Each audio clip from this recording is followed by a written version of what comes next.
Hello my dear childs, good morning everyone. कैसे हो आप सब? I hope you all fine.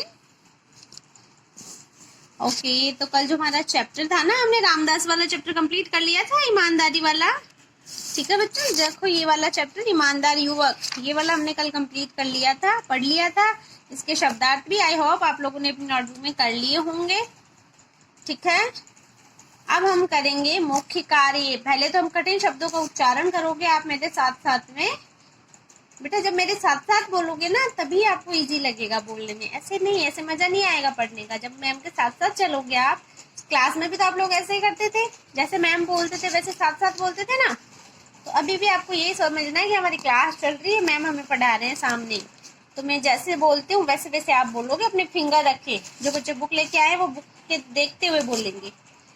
तो पहला कठिन शब्द है हमारा व्यापार, धन संपत्ति। दूसरा है व्यापार, धन संपत्ति, धोखेबाज, मालिक, ईमानदारी, जिम्मेदारी। एक बार फिर से बोलते हैं, व्यापार, धन संपत्ति, धोखेबाज, मालिक, ईमानदारी, जिम्मेदारी। ठीक है बच्चों, अब हमें क्या करना है, आपके जैसे हर चैप्टर में आता है वैसे इसमें भी आया है।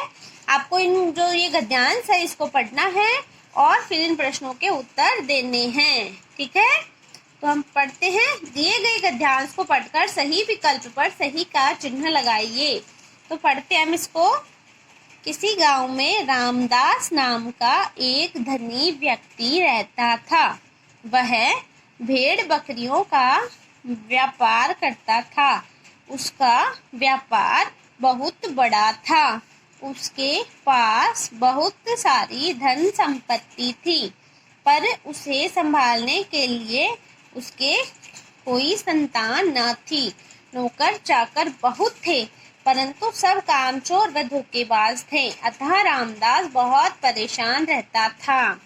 ओके, अब ये हमने पढ़ लिया। अब हमें इसी के आधार पे, यानी जो ये 4 लाइन दे रखी, इसी के आधार पर इन चारों प्रश्नों के उत्तर देने हैं।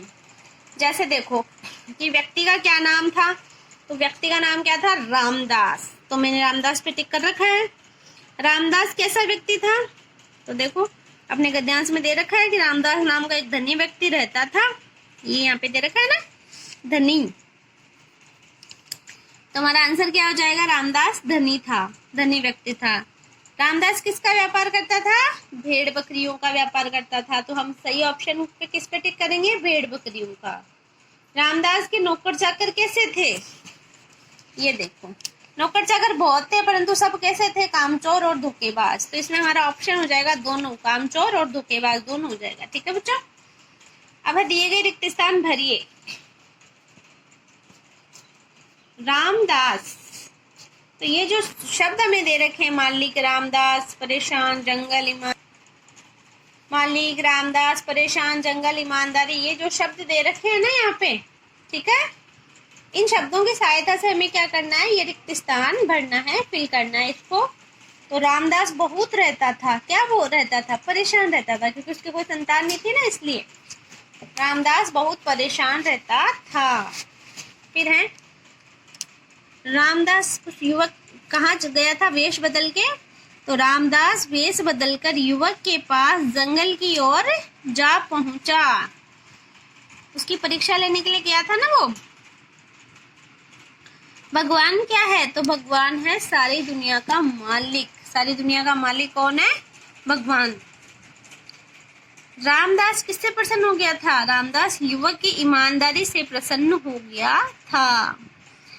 सही कथन पे सही तथा गलत कथन पे गलत का चिन्ह लगाइए। तो सही कथन और गलत कथन हम पहचानेंगे इनको पढ़ के।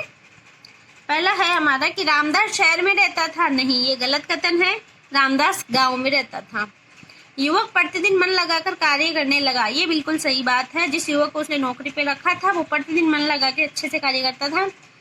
रामदास की पत्नी ने युवक की परीक्षा लेने की सोची। बिल्कुल सही है।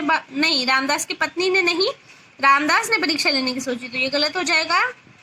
युवक रामदास की परीक्षा में खरा उतरा। बिल्कुल सही है बात। उसने बकरी मांगी थी, उसने नहीं दी, यानी वो उसकी परीक्षा में कैसे उतरा? खरा उतरा, पास हो गया उसकी परीक्षा में। ठीक है बच्चों,